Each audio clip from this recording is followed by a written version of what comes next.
Yo, halo, apa kabar semuanya? Bertemu lagi bersama saya Jun Bintang. Dan udah cukup lama ya kita nggak berjumpa ya. Ada beberapa hari gitu. Kalau biasanya seminggu saya mendapatkan bintang tamu 2 sampai 3. Ini pertengahan kayaknya, pertengahan minggu. Sebentar lagi tahun baru. Tahun 2020 ini begitu amat sangat menggoda. Banyak suka dan duka kita lewati bersama. Teman-teman mudah-mudahan sehat semua ya. Hari ini tanggal 9 Desember, hari pemilihan.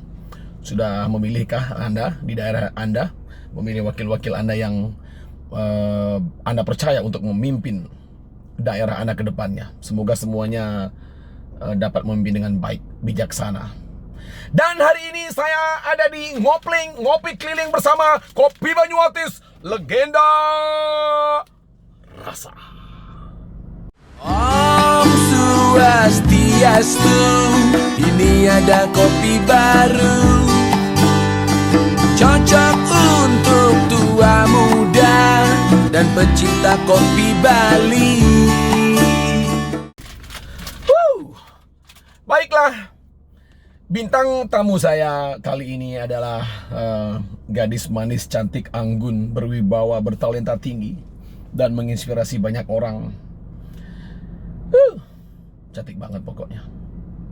Dan mungkin di orang-orang awam dia nggak begitu dikenal, tetapi di bagian-bagian event besar, hal-hal yang menginspirasi banyak orang, dia begitu dikenal.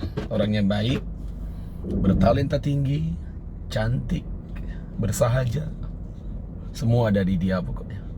Kita akan mengulik habis tentang wanita ini. Siapakah sosok wanita yang saya maksudkan?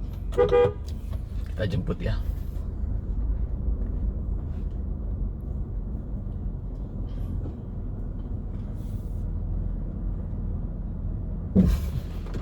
Jalannya udah tegas banget. Jalanmu kayak menteri. Ya, udah mencoba lari tapi. Hai Bukan. Om Jun. Christian Permata. Salah ya? Aku Iya. bilang kalau Christian tuh adikmu ya? Christopher. Kalau Christopher tuh Christopher. Chris kemarin ulang tahun ya? Iya. Berarti aku manggilnya Tia siapa nih? Christia Tia Permata. aja. Tia. Iya. Christia Permata. Udah keras salah lagi. Chris- Kita jalan dia. Yuk. Cantik banget. Thank you. Angelina Jolie, banyak Bali. Angelina Jolie. Kamu kok cakep sih? Thank you Om. Langsung harum. Tia, apa kabar Tia? Baik Om. Akhirnya Thank kita you bisa udah diajakin ngopi. akhirnya bisa Aku agak nervous loh. ngajak Tia semobil ya. Iya. Kayaknya. Cantik banget lo kamu. Thank you Om. Tia, cerita dikit dong tentang seorang Christia Permata. Iya. Tia. Apa nih yang mau diceritain? Ya masa kecil. Tia kan lahirnya bukan di Bali kan ya? Bukan. Lahirnya di Jakarta. Jakarta, Di Jakarta Barat. Jakarta Barat. Ya. Kemudian pindah ke Bali karena Karena kalau di proposal ikut orang tua. Iya, memang betul sih. Kan Tahun anak itu kecil nggak ngerti. umur masih kecil pindah ke Bali. Umur berapa ya? Umur 7 mau ke 8 tahun. Masih kecil banget ya. Iya. Masih imut-imut ya. Jadi waktu itu papa tuh udah pindah ke Bali duluan sebenarnya 1 tahun persiapin. Nah, Terus kebetulan tahun depannya yang 98 itu. Oke. Jadi kita diangkut lah semua ke Bali. Kamu nggak nanyain Pak, kok pindah ke Bali sih Pak? Nggak Enggak ya? sih, enggak. Happy sih di Bali.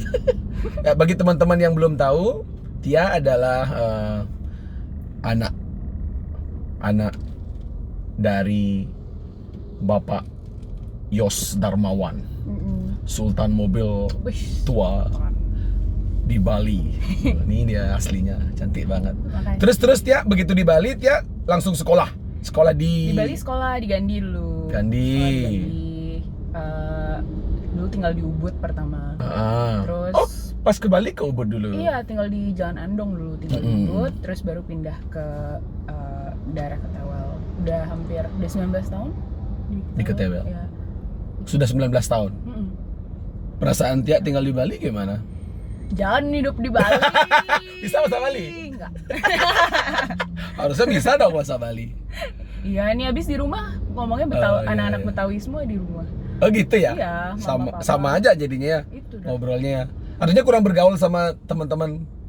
Bergaul. Karena tapi, sekolahnya kan di internasional bukan? ya dia semi internasional sih dulu, tapi kalau di Gandhi waktu itu kan temanannya banyak nyampur kan. Iya. Tapi menurutku tetap paling penting tuh pakai bahasa di rumah sih Om. Oke. Ya, di rumah tetap. Terus setelah itu tiap menghabiskan waktu di Bali, sekolah, bla bla bla bla. Di Bali. Kemudian ngelanjutin ke Terus waktu itu aku habis level umur 15 tahun, aku dikirimlah ke Malaysia. Aku ikut, dikirim ya, dipaketin gitu ya. Dipaketin sama teman-teman gitu Loh, kan. tunggu. Kenapa memilih Malaysia? Itu pilihanmu atau pilihan orang tuamu? Bukan sih, waktu itu teman-teman ada yang ngajakin karena ada pre-uni. Jadi program pre-university mungkin untuk anak-anak yang pengen mempersingkat sekolahnya ya. Sekolah percepatan gitu, Jadi, kayak gitu. Iya, semacam percepatan. Jadi dari 2 tahun SMA, Iya. kelas 11 12 jadiin 1 gitu kan. Jadi mungkin papa mau pikir ya biar anakku cepet lah, nggak usah bangun duit sekolah terus gitu kan. Jadi aku setahun di sana dari umur 15 sampai 16. Terus pindah ke Singapura langsung, aku sekolah psikologi. Oh, setelah itu langsung pindah ke Singapura. Langsung. Sekolah? Psikologi. Iya. Tapi aku memang cita-citanya pengen jadi psikolog Om. Dari umur berapa? 9, 10? Udah pingin jadi psikolog. Pengen banget. Berarti kamu udah ngerti gimana tipikal nih orangnya. Aku ajak ngobrol nih sifatnya kayak gini. Gitu ya, benar ya? Oh nggak tahu, di pikiranku sudah menganalisa. Enggak sih Om, memang senang aja dari kecil terus tertarik sama manusia. Terus kebetulan ada sosok oma opa waktu aku masih kecil, mereka tuh guru besar di UI untuk psikiater. Dulu tuh oma opanya nih, jadi omanya psikolog, opanya psikiater. Mereka tuh benar-benar sosok hero buat aku, karena menurutku wah ini orang kok ada ya orang sesabar ini. Selama aku masih kecil tuh ngeliat kalau ngomong tuh lembut sekali, terus sabar. Aku kayak wah kalau udah gede aku pengen kayak gitu. Langsung tertarik gitu ya? Iya. Papa mendukung juga ya? Papa mendukung. Dulu kan pilihan sekolahnya 2, sastra atau psikolog. Jadi dia memilih psikolog. Ya. Tuh, how can setelah tamat menjadi psikolog tiba-tiba menjadi director Focus Production, kemudian menjadi direkturnya kebun vintage cars. Itu berbanding terbalik. Iya, agak kebalik sih. Itu agak kecemplung sebenarnya. Itu accident bagaimana ya? Jadi accident yang menjadi berkah sebenarnya. Gimana ceritain dikit. Jadi waktu itu aku sekolah, kebetulan ini semuanya agak mungkin memang rencana Tuhan ya Om ya. Aku sekolah kan mestinya kalau psikolog 4 tahun. Terus kebetulan tiba-tiba program yang di Singapura tuh aku tanpa sadar itu program percepatan Om. Jadi aku lulus tuh umur 19, pulanglah ke Bali. Waktu aku pulang, langsung aku pengen jadi ambil master clinical psychology kan. Aku apply kemana-mana, aku ditolak Om. Dia bilang kamu mau jadi master of psychologist umur 19, siapa mau percaya sama kamu? Gitu ya? Iya. Padahal kamu merasa aku cukup tahu nih tentang ini. Iya, dulu kan masih kecil mikir gitu kan. Terus dia bilang pokoknya ternyata di luar negeri itu mau ngambil master ada beberapa sekolah minimum umur 23 Om untuk untuk master loh ya, karena habis itu baru bisa praktek. Anyway, lalu aku nggak terima Om waktu itu. Di Leiden aku apply, aku defer ini, maksudnya aku tulis surat lagi ke mereka. Aku nggak terima, aku ditolak kan. Cuman berbasis umur. Jadi akhirnya aku kirim letter lagi ke mereka. Kamu naik banding? Aku naik banding karena aku merasa I have what it takes, tapi aku pengen belajar justru gitu kan. Akhirnya ya, tapi selama aku gitu aku agak melipir Om. Gimana tuh? Aku disuruh aku mulai bantuin Papa untuk translate email. Papa yang minta tolong? Papa minta tolong tentang ngurusinnya tuh konstruksi rigging, ngurusinnya yang karena customernya ini tamu-tamunya orang luar. Ya, benar ya, yang bikin event di Bali. Kan? Di Bali banyak orang luar kan. Iya, oke. Kalau Papa kan mungkin dia terbatasnya di bahasa. Iya. Jadi kebetulan aku bisa bantuin ya aku bantuin. Ya. Nah, pada waktu aku terima balik letter, kalau aku akhirnya diterima Om sama mereka, aku dikasih acceptance letter. Ya. Tapi aku udah kecemplung di event waktu Galau dong kamu. Wah, aku galau tuh, apalagi umur 20 sampai 23 tuh aku masih ini beneran jalan hidupku tuh apa yang idealisku atau memang aku mesti bantuin orang tua. Itu tuh dilema banget Om dulu. Tapi kebetulan dilemanya gini, kok aku bantuin papa juga seneng rasanya. Mungkin anak-anak muda kan sering tuh. Karena kan berhubungan juga dengan orang kan, karena banyak stafmu kan. Betul sekali. Terus orang klien luar juga aku jadi wah ini aku belajar tentang orang juga kan Om kalau di event. Nah terus intinya waktu itu aku galau kan masih umur 19 Om aku kerja. Terus 19 ya udah mulai kerja. 19 kerja, terus aku cuman galau karena gini, wah ternyata dunia ini tidak sebaik yang aku pikirkan. Kayak mataku tuh terbuka, karena dunia bisnis kan kejam ya Om ya. Dan maksudnya dari dunia kedokteran atau dunia psikologi kan agak berbeda. Kejamnya beda nih. Ya. Jadi aku terbuka banget matanya kalau apa yang kita pelajari di buku kadang nggak selalu itu yang terjadi. Jadi teori dan praktek itu beda, sangat beda. Benar gitu. banget. Akhirnya aku mulai bantuin papa. Waktu itu aku dapat job pertamaku dulu Intel Om. Intel yang komputer-komputer itu. Iya. Itu di Westin dulu ada di Bali kan memang conference banyak dari luar. Itu dealingnya udah langsung melalui timnya Tia. Ya dulu ada sepupuku juga, ada memang timku juga. Oke. Aku kan mau nggak mau aku harus di situ bantuin. Wah ternyata event jadi kuli event tuh capeknya setengah mati kan Om. Belum Nggak lagi komplain ya. tidur. Yang paling nggak enak itu kan dikomplain orang. Betul. Jadi aku dulu harus belajar kayak rasanya tuh batu kayak ditempa, kayak pisau ditempa rasanya. Tapi ya kebetulan sekarang udah 9 tahun aku bantuin papa. Jadi waktu itu aku dilema Om. Oke, aku bener-bener pengen belajar psikologi. Akhirnya umur berapa ya? 23, karena aku dilema terus kan nggak enak Om kerja kayak gitu. Maksudnya aku merasa itu sambil ya? Sambil aku ambil kayak courses aja, tapi Oke. aku kayak belum menerima kalau idealismeku tuh nggak bisa tercapai. Gelarmu apa dong kalau psikologis? Psikolog. Kristia Permata, belakangnya apa? Kalau di ada gelar nggak? Master of Science Psychology ya, MSc. Terus tapi kalau misalnya menjadi psikolog itu kan aku mesti sekolah berapa tahun lagi. Iya betul. Kalau mendalami lagi ya. Anyway akhirnya aku karena kegalauan itu aku merasa aku nggak bisa 100% melakukan apa yang aku lakukan di sini. Karena hatiku tuh rasanya nggak plong gitu loh Om. Akhirnya aku pikir oke, aku mesti menerima kalau aku memang suka kerjaan ini. Aku pengen bikin mau papa happy juga, dan aku merasa bantuin orang tua nggak ada salahnya kan kalau kita suka. Jadi psikolognya aku jadiin oke nih hobiku, aku pisahin tuh mentalku. Jadi psikolog nih sebagai hobi yang aku sampingan lah gitu. Ya maksudnya idealismeku tuh aku buang jauh-jauh. Ya kamu ngerasa nggak sih kehilangan masa mudamu dari umur 19 tahun kamu udah sibuk sampai sekarang?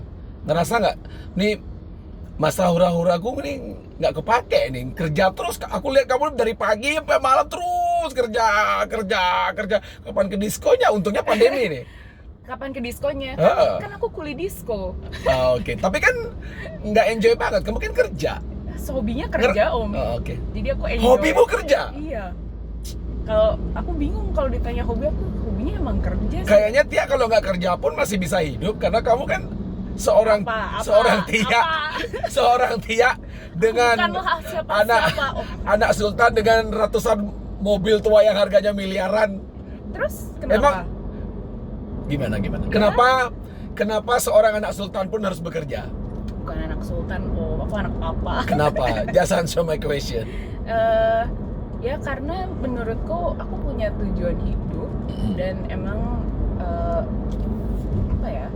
mungkin dari kecil juga didikannya Ya. kita nggak bisa selalu harus merasa oh kita udah punya segalanya. Aku juga nggak merasa aku punya segalanya. Ya.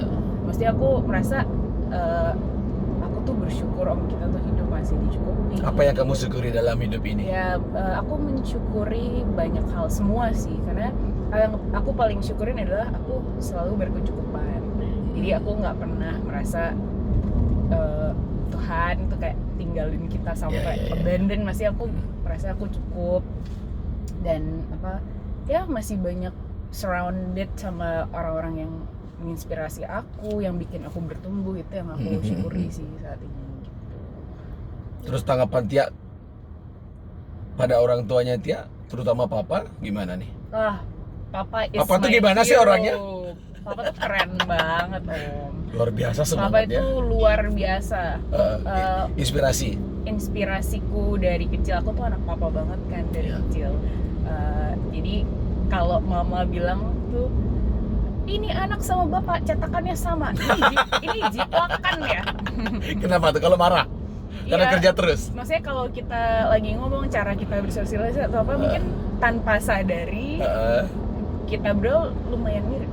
Iya. Karena mungkin ya I look up to my dad a lot, he's my hero. Terus tapi ya aku bangga punya orang tua seperti mama papa. Aku tuh apa yang diajarin mama papa juga, mereka kan orang-orangnya punya high emotional intelligence, high social intelligence. Jadi aku harus belajar dari mama papa kan dari kecil. Dan dari dulu selalu diingetin misalnya kamu itu boleh polos ya, kamu harus selalu tulus seperti merpati tapi cerdik seperti ular. Itu kalau dari kita kan Kristen ya om. Di polos seperti merpati, bukan polos, tulus seperti merpati, tapi cerdik seperti ular. Gimana tuh filosofinya? Jadi itu kalau maksudnya kamu itu harus tulus jadi orang kan. Kamu mungkin ya kita kalau aku diajarin untuk ngelakuin apa-apa, kamu harus pure, kamu genuine, memang tujuannya itu. Nggak selalu diajarin ada agenda maksudnya, tapi kamu juga harus pintar. Maksudnya nggak polos tapi dibodoh-bodohin orang gitu kan. Iya. Cerdik ya? Ya. Beda ya pintar sama cerdik ya? Ya mirip-mirip lah ya. Terus dia kemarin kamu bikin itu Bali Revival. Wih, keren banget. Iya. Nggak ada bisa juga di situ. Iya, artinya keren banget. Ide itu memang dibuat sedemikian rupa untuk keren ya. Itu termasuk pionir ya kamu ya? Seru nggak om? Seru banget. Seru asik. Nggak bisa bikin kayak gitu lagi ya, izinnya susah. Bersyukur nggak? gak? Itu gimana Tia? Kenapa bisa ada Bali Revival? Waktu itu kita agak bosen aja sih. Iya. Terus papamu punya pling. Kita kan orang-orang event ya om, maksudnya orang-orang kreatif. Terus papa juga orangnya sangat kreatif. Bikin apa lagi nih ya? Gitu. Akhirnya kita juga mikir ini kita nggak bisa tinggal diam. Karena event itu, dulu pas baru-baru pandemi itu semua cancel om. Iya. Dan eventmu banyak cancel? Banyak loh om. Ruginya berapa miliar? Nggak ngitung situ lah, cuman rugi waktu persiapan segala macam itu penting. Terus akhirnya kan sama om juga waktu itu kan kita sempat menggagas bareng sama papa. Terus papa sama aku lagi ngobrol. Akhirnya di rumah kita kan kalau malam-malam suka diskusi bareng kan di rumah. Terus bikin apa ya biar seru? Karena kita merasa tanpa event perekonomian Bali itu nggak jalan. Karena event itu penting untuk muterin ekonomi kan om. Sedangkan event itu sebenarnya bawa devisa banyak loh ke Indonesia, ke Bali. Tapi itu semua hilang rasanya. Kayak ya kan ada event om bisa jualan makanan, om hotel bisa jalan. Betul. Semua terlibat ya. Iya, jadi ekonomi berputar. Dan akhirnya papa bilang kan kita coba pikirin konsep apa nih yang aman, yang bisa kita kompromikan sekali, tetap bisa event tapi tetap jaga protokol kesehatan. Itu pentingnya yang sekarang di event tuh menjual protokol itu aja. Betul. Jadi kalau event kan siapa juga bisa bikin om. Akhirnya temanya apa? Aku pikir-pikir gimana pak kalau temanya ini kebangkitan Bali. Makanya aku come up with Bali Revival. Ya kebetulan pikir catchy juga nih namanya, ya udah akhirnya jalan. Dan papa kan orangnya cepat kalau kerja, jadi oke pak. Oh, aku langsung survei tuh ke Ubud. Gas, makanya akhirnya om kan juga sama papa survei ke tempatnya. Itu yang di Monkey Forest memang, I think one of the best parking lot. Kayaknya nggak bakalan ada lagi deh. Wah. Tapi sebenarnya shout out tuh Pak Made Gandre. Iya. Makasih Pak. Sejarah tuh ya. Sejarah. Ya, tapi keren juga. Tapi nanti kalau normal mungkin dia harus diperhitungkan juga tuh di Monkey Forest tuh. Keren banget tempatnya. Pasti diperhitungkan tuh sudah satu keharusan karena di sana tempatnya keren, di atas, jadi di atas kayak forest gitu ya. Itu dapat sekali suasananya. 3 hari 3 malam lagi. Iya, jadi waktu itu kita juga senang karena dibantu teman-teman musisi juga, kayak dari om juga. Terus kita 3 hari event. Keren ya, 3 hari ya. Drive in. Kita persiapannya cuma 2 minggu om bayangin. 2 minggu kita ayo harus, dan izin pun waktu itu mungkin event terakhir juga orang yang benar-benar dapat izin tertulis tuh mungkin Bali Revival waktu itu. Iya. Tugas kita simulasi 8 kali, caranya dari parkiran masuk, dites segala macam, sampai merasa aman. Kita baru dapat izin tuh paginya hari pertama event. Itu proyek nyali sebenarnya dari kita. Agak berdebar juga ya. Ya, maksudnya kita merasa karena mungkin kita passionate juga, kita merasa punya misi dan visi yang sama, dan teman-teman semua dukung, teman-teman vendor, teman-teman artis, musisi, jadi kita jadi semangat aja, jalan deh pokoknya, gas terus. 3 hari 3 malam lagi ya. Keren ya, semua mendukung. Nah kemudian setelah Bali Revival, kemudian ada ini yang paling keren nih, bikin Sunday Market. Menghidupkan kembali teman-teman industri kecil, mereka jadi bahagia, jadi satu keluarga. Setiap minggu kamu bikin, itu keren. Itu idenya dari mana sih, Tia? Waktu itu bulan September. Jadi aku sebenarnya kan kalau di kebun tuh relatednya sama vintage, barang-barang vintage. Aku lagi diskusi lagi sama papa siang-siang, terus aku kepikiran apa bikin ini ya, market loakan gitu. Jadi barang-barang second hand. Tapi waktu pikir gitu, mungkin apa sekalian aja ya nih kalau ada, karena sekarang kan lagi marak UMKM nih. Aku pikir, dan papa semangat pas dengar barang-barang loakan bisa jual spare part kan, papa senang.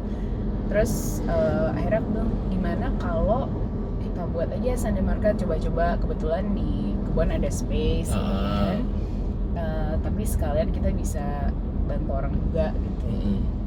Tapi aku nggak kepikir sih om bakalan jadi sebegitu konsepnya dan orang responnya bakal sepositif. Keren banget, ada musik, semua dihidupi. Ya, karena musik, makanan, minuman. Om kan yang perform pertama kali di Sunday Market untuk membuka Sunday Market sampai kayak gini sekarang. Jadi waktu itu pas pertama kali kita blast untuk orang registrasi nih. Itu kita baru blast 4 hari sebelum hari Minggu. Itu yang daftar tuh udah sekitar 60 UMKM.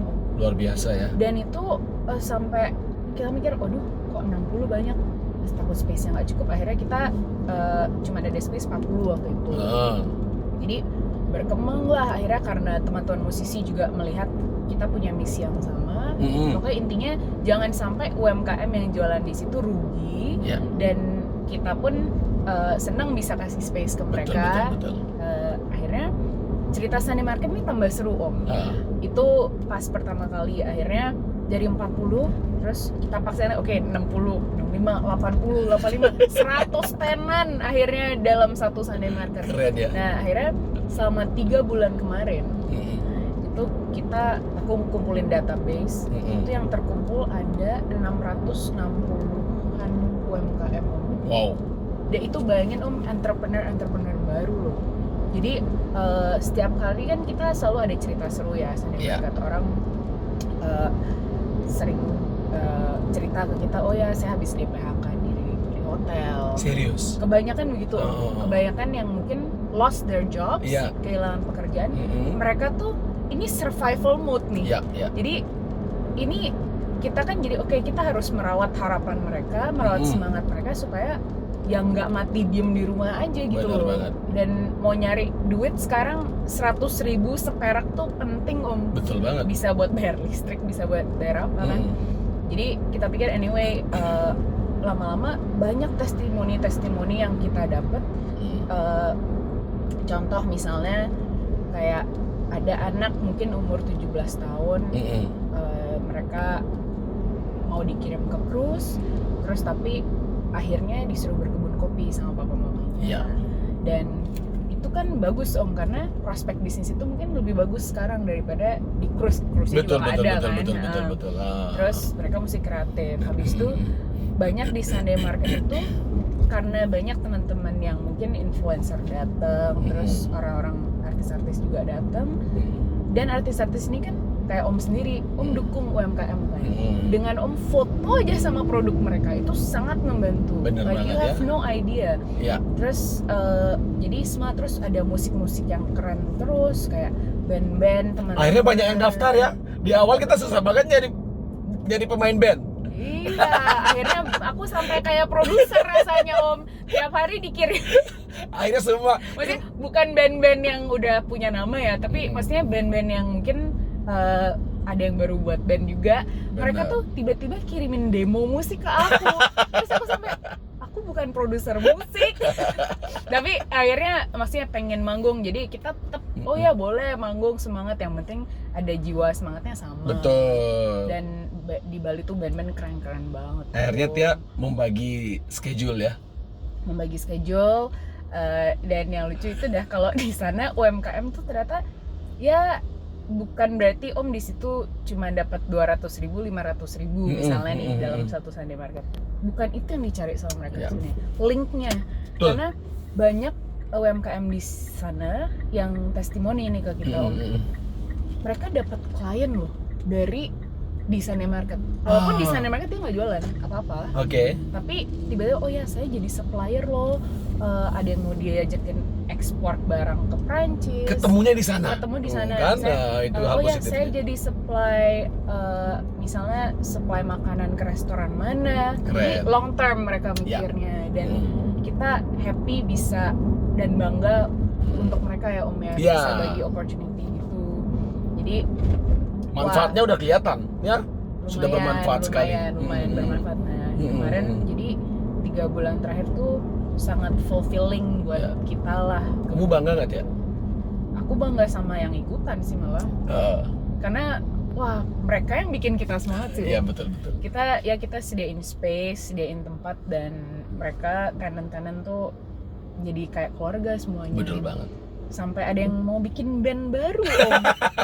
Karena kenal di sana. Karena mereka Ini bisa main, ini bisa. terinspirasi oleh band-band seperti waktu itu menonton Dialog Dini Hari, nonton Navikula, nonton Balawan. Iya. Sampai tenant-tenant yang setiap minggu ikut, mereka itu sampai terinspirasi, oh gue sebenarnya bisa main drum loh. Terus ternyata ada satu tenant mengajak tenant-tenant lainnya yang tukang jual ayam goreng, jual jamu. Bikin Ayo band kita bikin band. Sampai laporan, Mbak Tia kita mau bikin band karena kita terinspirasi di Sunday Market oleh band-band yang Nama bandnya legend ini. Pasar Minggu Band. Tapi aku bilang namain The Tenants. Keren juga. Iya, keren. Jadi Sunday Market itu memang bukan pure untuk berjualan aja ya. Artinya nyari link ke teman-teman yang lain. Ya, bener. Organik sih om. Iya. Padahal kita mungkin nggak mikir ke sana ya. Iya. Terus banyak kan ada komunitas binatang satwa juga kita ajakin. Betul. Karena itu kita sebenarnya purpose-nya untuk edukasi sih. Makanya kemarin aku lihat, wah ini sudah beragam nih, banyak yang melihat. Sampai aku dapat DM banyak loh. Om Jun gimana caranya buka tenda di sana? Bagaimana caranya main di sana? Aku bilang, hubungi aja Tia. Pantesan aku banyak yang kontak. Hubungin Tia bro, aku gak ngerti. Ternyata di gara-gara Om Jun. Bukan aku yang ngatur sih sebenarnya. Dan Iya. mereka ngelihat aja karena sering ke kebon. Iya. Ya demikianlah. Seru sih om. Link itu penting ya Tia ya. Penting sekali. Kamu merasa berkeluarga. Akhirnya sekarang banyak ketemu dengan musisi-musisi lokal, kan? Kalau dulu kan Tia taunya musisi luar aja kan, DJ luar. Akhirnya sekarang. Iya bener om, aku bersyukur banget. Jadi teman-teman band kalau pingin besok pandemi ini udah berakhir, terus dapat konser dari Fokus Production dekat ini. Oh, Mbak yang satu ini. oke siap. Deketi Mbak Tia. Jadi sebenarnya kalau untuk band-band lokal ini, karena kan sebelum ini kalau di Fokus aku terlalu sibuk sama ngurusin kayak event-event klien ya Om. Iya. Terus Kebon ini kan baru jadi seperti ini gara-gara pandemi juga. It's a COVID baby. Oh, iya. Jadi karena fokus productionnya kita mati suri nih sekarang, kita alihkanlah produktivitas anak-anak ke bangun kebon. Jadi at least mereka tetap punya kerjaan. Sampai kebun seindah ini ya sekarang ya. Iya, itu Ada gara-gara jadi anak-anak Om. Maksudnya mereka juga rajin semuanya. Iya. Kita juga bersyukur dan ya sampai sekarang untungnya kita kan nggak mau mereka sampai di PHK. Betul. Karena ya kita empati lah Om, mau makan apa gitu kan kalau nggak punya kerjaan. Bisa dipertahankan semua ya. Ya harus. Udah kayak keluarga ya. Benar Om, itu loyalitas tingkat tinggi mereka soalnya. Ya kita ngopi dulu ya. Oke.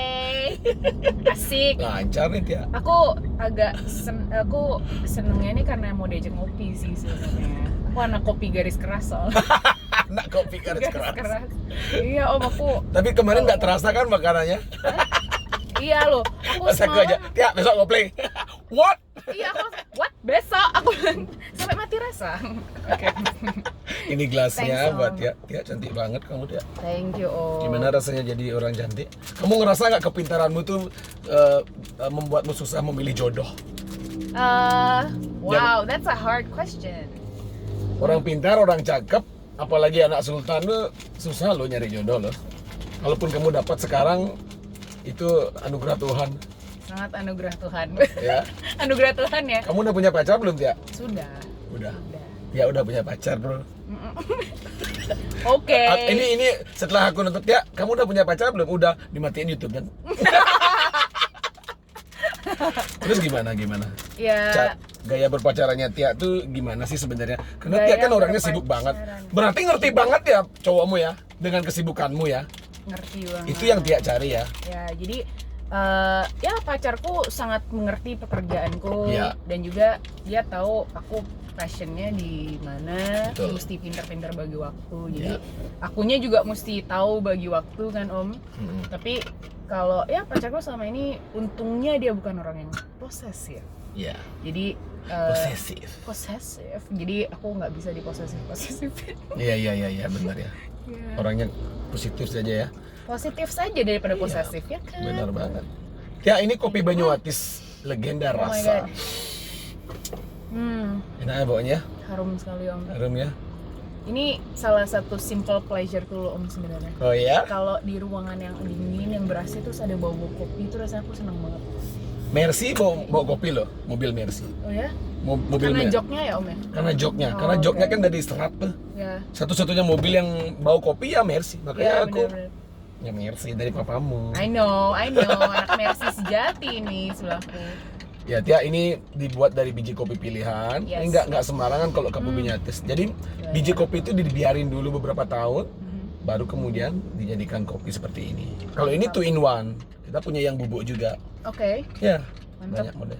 Itu di belakang ada kopi juga, ntar buat Tia. asik. Jangan dikasih Oke. bapak ya, bapak seneng juga ngopi. Aku soalnya. umpetin. Aku juga seneng kopi Ya. tubruk. Tia, cluenya adalah ngopi keliling. Oke. Kok hafal? Oh, kan sering nonton. Oh, sering nonton ya? Kopinya, Om. Oke, saya sedang berada di dalam mobil dengan Kristia Permata. Asik. Kita ngopi ya. Oke, 1, 2, 3. Ngopleng. Ngopi keliling. Ulang. Oh, oke. 1, 2, 3. Ngopleng. Ngopi keliling. Cheers, Om. Cheers. Ngopi dulu ya. Itu suaranya harus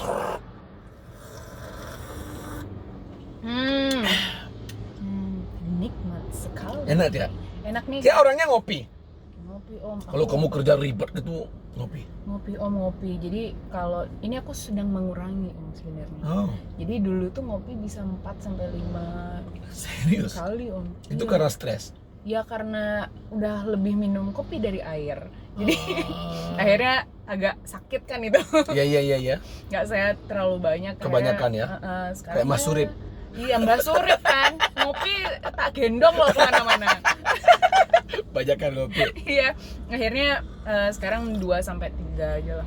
Tapi kopi ini memang spesial. Orang yang kadang kalau orang yang asam lambung takut ngopi kan. Kopi Banyuwatis nggak bikin asam lambung. Udah dibuat Mantap. takarannya. Ini 2 in 1. Jadi aman buat orang yang mah ya Om? Ya aman. Kalau yang nggak suka terlalu manis juga ada kopi bubuknya.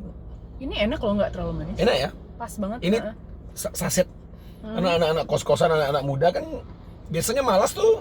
Lagi nyampur kopi, lagi nyampur gula. Makanya ini dua ini. Aku jadi keingetan ini Om, kejadian lucu. Dulu aku pernah waktu sekolah di Singapura, aku pagi-pagi masih ngantuk. Papa kan visit aku di Singapura kan. Terus Papa bilang, tolong buatin Papa kopi. Aku masih nggak mau tuh, aku buat kopi Om. Terus Pas Papa minum, kok asin? garam. Kok asin? Tak pikir kopi gula bubuk tuh loh. Taunya itu garam sih. Papa kayak, kamu nih Papa ke Singapura dibuatin kopinya asin. Bilang aja kamu sengaja. Biar Bapak cepat balik. Tia sambil jalan ya. Ya Om. Dipegang boleh, Yes. ditaruh boleh. Ini enak nih, mendung-mendung, Iyalah. ngopi panas-panas, aduh. Keren banget. Top banget. Terus Tia, gimana rasanya menjadi orang yang begitu berpengaruh sekarang kalau di fokus masa sih? ya berpengaruh lah, kamu berpengaruh lah di masa pandemi ini ya. Tapi aku berharap setelah pandemi selesai, dia tetap semangatnya untuk memajukan khususnya industri musik di Bali. Karena Tia kan di Bali nih. Fokus itu bidangnya kan entertainment ya. Jadi rigging, sound system, lighting, LED, pokoknya multimedia yang itu semua audiovisual. ada. Jadi papamu kan aku tahu banget tuh, papa kalau masalah tentang kemanusiaan nggak pernah berpikir ini siapanya berapa bla bla. Pakai. Beda dengan kalau berbisnis misalnya ya, artinya karena kan ini pekerjaan ini melibatkan banyak orang yang harus perutnya dikasih makan nih. Nah, gimana rasanya Tia? Jadi berhubungan dengan banyak orang, terus dipercaya sama papa menjadi perananmu kan ini vital nih, penting banget peranannya seorang Tia di Fokus. Gimana rasanya Tia? Rasanya tuh happy sih Om, aku bangga juga dikasih kesempatan sama papa untuk berkreativitas ya.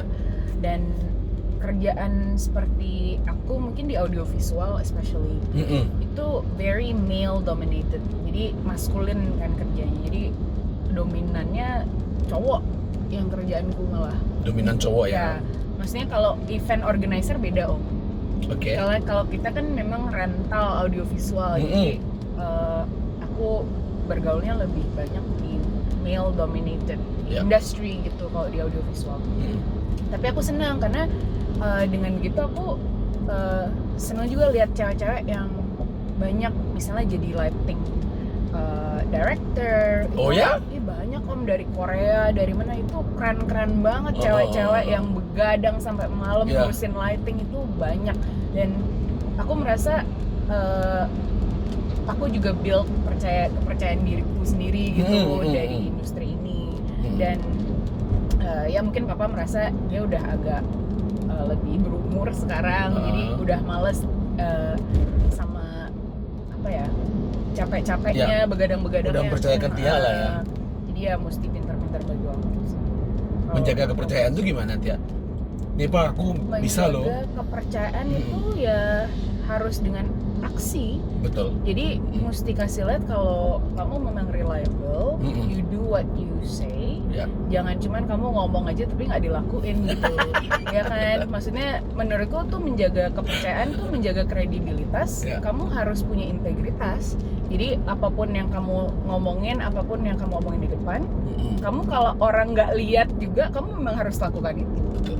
Itu yang susah Om sebenarnya. Itu kayaknya bikin kamu sukses ya. Papa ngajarin kamu tuh ala militer ya. Keras gak ya? Lumayan. Pernah gak kamu nangis dimarahin sama papamu? Pernah lah.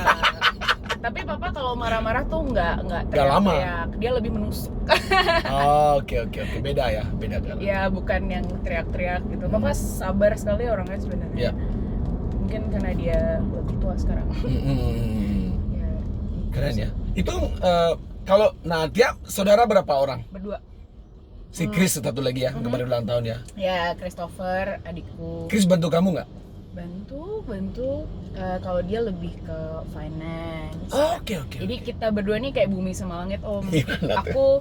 Aku mungkin cocoknya di marketing, sales. Aku Ada seneng bidangnya, ketemu ada orang. bidang. Oh, iya, Aku iya. seneng ketemu orang. Tapi kalau adikku dia senengnya yang di kantor, dia Orang belakang panggung lah. detail ya. Aku tetap jadi belakang panggung sih, backstage maksudnya. Iya. Detail juga ya. Kuli backstage ya, Ah. kuli disco. Chris lebih soft ya orangnya, lebih Chris, pendiam ya. Ya, dia di pendiam. Chris udah punya pacar juga? Belum, cari dong. Tuh, cariin.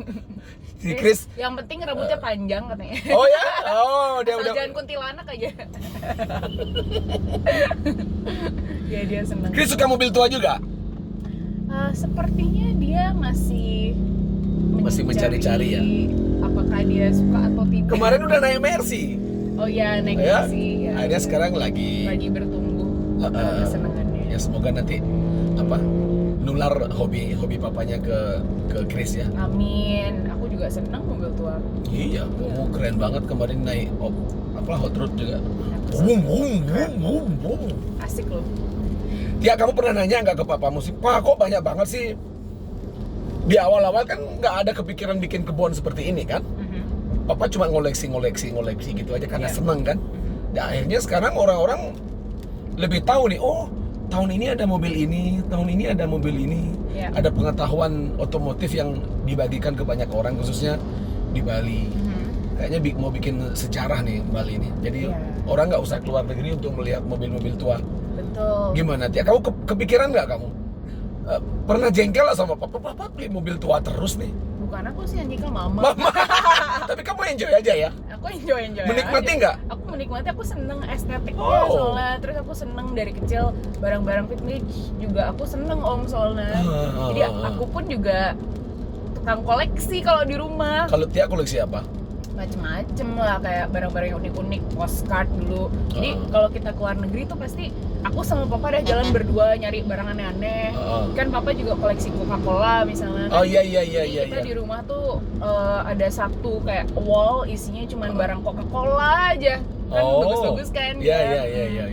Jadi ya lumayan cocok sih jadinya. Dan kalau di kebun ini kan konsepnya ini pengen dijadiin museum untuk edukasi juga tentang transportasi, terus tentang sejarah, dan juga kalau kebun itu kan pengen menambahkan destinasi pariwisata di Bali. Betul banget. Karena mungkin di Bali orang cuma mikir kemana lah banyak yang sekarang ada, pantai, gunung, pura. Exactly. Tapi ini mungkin belum ada ya. Jadi daripada koleksinya nganggur, mendingan kita jadiin sarana edukasi. Betul banget. Kalau ada teman-teman yang punya mobil tuh bisa dititip di kebun nggak ya? Boleh, titip aja. Boleh ya? Ya, banyak kok tempat parkir di sini. Kamu mau nitip mobil lagi? Kan ada di Selain sana. si Emon. Keren mobilnya. Titip versi mungkin di sana. Tia, tanggapan seorang Christia Permata untuk anak-anak muda yang sekarang kan banyak orang depresi nih. Dia kan orang psikiater, bener ya? Psikiater ya. Itu keren ya. Bisa membaca bagaimana tipikal orang. Apa sih yang harus dilakukan biar orang tidak depresi, Tia? Menurut pelajaran yang kamu terima dari kuliahmu di Singapura. Wait. Pelajaran tuh bukan hanya dari kuliah, Om, ya kan? Dari keseharian juga ya? Experience ya dong. Gimana, Tia? Ya, menurutku. Kenapa orang bunuh diri?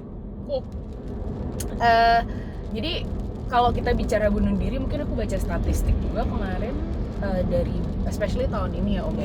Di Bali itu kalau dari statistiknya Dr. Suryani waktu itu aku baca, di Bali sejak per bulan Oktober kemarin tahun ini sudah ada 53 orang yang bunuh diri. 53 orang? Di Bali ya.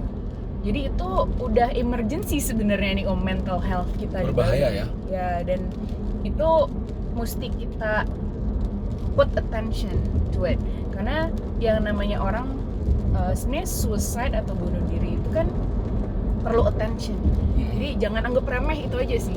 Pokoknya kalau orang ada temen yang mulai ada sinyal-sinyal menyendiri, depresi atau ya menyendiri, dia nggak mau bersosialisasi, teman-teman yang surrounding mereka tuh sangat penting Om, untuk maksudnya tetap perhatiin dia, tetap mau menjadi pendengar yang baik buat dia. Jadi dia nggak sendiri, karena di dalam kesendirian itulah depresi itu kayak menggerogoti kita kan. Jadi Udah mulai blank ya otaknya ya? otaknya mudah neurotik kalau kayak gitu. Jadi daripada itu memang peran teman-teman, peran keluarga itu sangat penting Om. Ya jadi kalau untuk saranku atau advice sedikit, ya kita mesti penting untuk saling support sih. Social support tuh sekarang penting sekali di pandemi. Jadi nggak bisa kamu merasa kamu hidup sendirian aja gitu. Iya betul. Saling berbagi kali ya. Harus saling berbagi dan saling support, memang itu penting. Berarti selama pandemi ini orang stres lebih banyak ya? Ya pasti Om, kita aja stres. Iya. Kita mikirin orang-orang. Aku mikir nih, kemarin ada orang bunuh diri lompat dari lantai ini. Itu isi otaknya apa ya kira-kira? Kalau udah black, karena untuk bunuh diri harus memerlukan stamina, keyakinan untuk menuju kematian itu kan ya benar kan ya?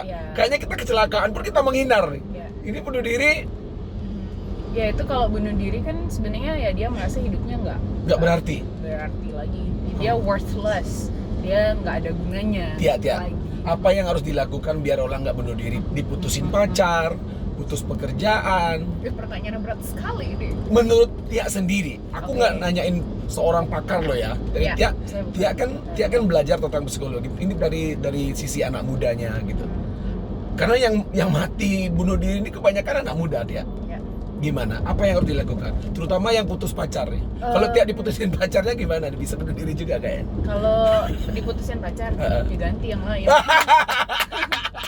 Keren. Morgan sabar ya. Nggak kok Beb. Terus gimana? Jadi apa yang harus dilakukan? Ya kalau menurutku sih sebagai manusia ya kita itu kan harus karena pertama gini Om, didikan orang tua tuh penting. Jadi cinta di dalam rumah itu jangan diremehkan. Itu yang paling membentuk seseorang tuh dari rumah kan. Keluarga ya. Jadi yang namanya kita dapat cinta kasih dari rumah itu kita akan kayak tank cinta kasih kita tuh penuh. Jadi kita bisa bagi cinta kasih ke orang lain gitu kan. Dan spirituality juga penting. Karena Om jadi kita bisa punya pegangan gitu kan. Tapi kalau untuk anak-anak muda sekarang mungkin gimana ya, advice-ku yang misalnya baru diputusin pacar terus depresi, aku cuma mau ngingetin hidupmu itu lebih beragam daripada tentang relationship itu sebenarnya. Dan kan orang-orang kadang juga mikir kalau diputusin pacar hidupku nggak berarti lagi. Itu tuh kamu pakai kacamata kuda sepertinya. Jadi yang kamu lihat tuh cuman ini aja, padahal secara holistik hidupmu masih nih, banyak. Kamu bisa berguna bagi mamamu, bagi papamu. Kamu tuh sebenarnya kita nih sarana untuk orang lain kan juga sebenarnya. Kita manusia sosial. Jadi jangan kita mesti belajar depend sama diri kita sendiri juga. Sayangi diri sendiri. Maksudnya kita tuh kalau kita mau nolong orang lain kita harus tolong diri sendiri dulu kan. Jadi menurutku ya bukalah pikiranmu, bukalah hati, pikiran. Jangan kamu pikir especially masalah cinta ya Om ya. Dan pilihlah kekasih baik-baik. Maksudnya pilihlah orang-orang terdekatmu yang baik-baik. Emang kamu udah tahu asal-usulnya ya. Makanya kan pentingnya, jadi dari awal kamu harus antisipasi nih sebagai manusia, sebagai anak muda. Aku mesti surround myself dengan pergaulan yang baik, yang bikin aku bertumbuh, yang menginspirasi aku. Kalau kamu udah merasa, wah ini aku bukan di jalan yang aku mau gitu, nggak apa-apa ya kamu belajar dari situ. Tapi surround yourself with positive people, karena apa yang jadi lingkunganmu tuh akan menjadi dirimu juga. Betul. It shapes you as a person kan. Ditinggalkan kekasih itu dunia tuh belum hilang ya, belum habis ya. Duniamu malah lebih besar dari itu. Iya kan? Karena mungkin cuma tahu satu cowok aja kali ya. Iya. Yang ganteng dia aja. Yang ganteng sih banyak beli, tapi yang masuk ke hati cuma dia. Asik. Iya, kamu mesti belajar melihat bagaimana multidimensionalnya dunia ini ya kan. Betul banget. Dan dari relationship, dari cinta itu nggak cuman kamu lihat kasat mata satu layer aja, itu banyak dimensinya dan that's why you need to open your mind to it, right? Dan mungkin untuk apalagi anak cewek ya Om ya, atau anak cowok, aku nggak tahu ya culture di Indonesia ya kalau masalah pacaran, tapi nikah itu menurutku juga bukan jalan satu-satunya untuk menjawab segala kegalauanmu gitu kan. Oh, serius banget. Oh iya. Aku belum nanyain nikah. Oh oke ya udah. Aku menunggu aja deh tanya. Itu ya. Kan lagi ngomongin diputusin pacar. Itu pembelaan. Karena sampai sejauh ini Tia belum memutuskan untuk menikah ya? Belum. Itu kenapa? Karena sibuk bekerja. Karena nikah itu bukan satu-satunya tujuan hidupku. Menikah bukan tujuan hidup. Bukan satu-satunya tujuan hidup.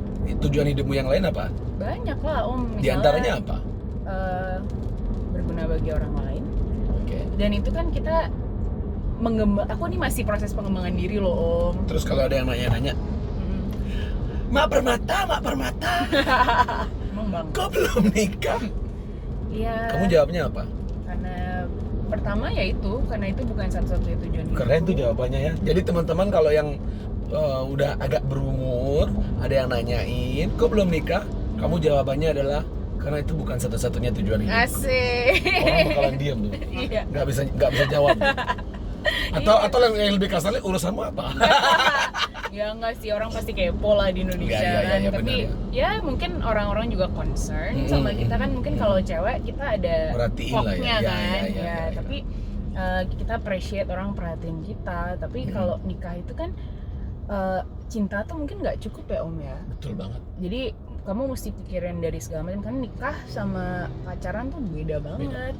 Dan kalau aku mungkin mau nikah, kalau aku benar-benar udah siap mental, siap segalanya, dan pasanganku pun juga siap gitu. Dan untungnya ya pacarku juga orangnya nggak buru-buru. Kebetulan orang tuaku juga nggak buru-buruin juga. Mereka paling nggak koleksi mobilnya lebih banyak dari papamu lah ya. Oh.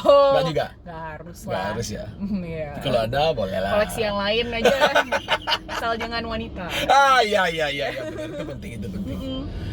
Terus sejauh ini mama sama papa mensupport Tia ya, nggak pernah nanyain yang jelas Tia kerjanya oke, selalu semangat. Emang Keren banget.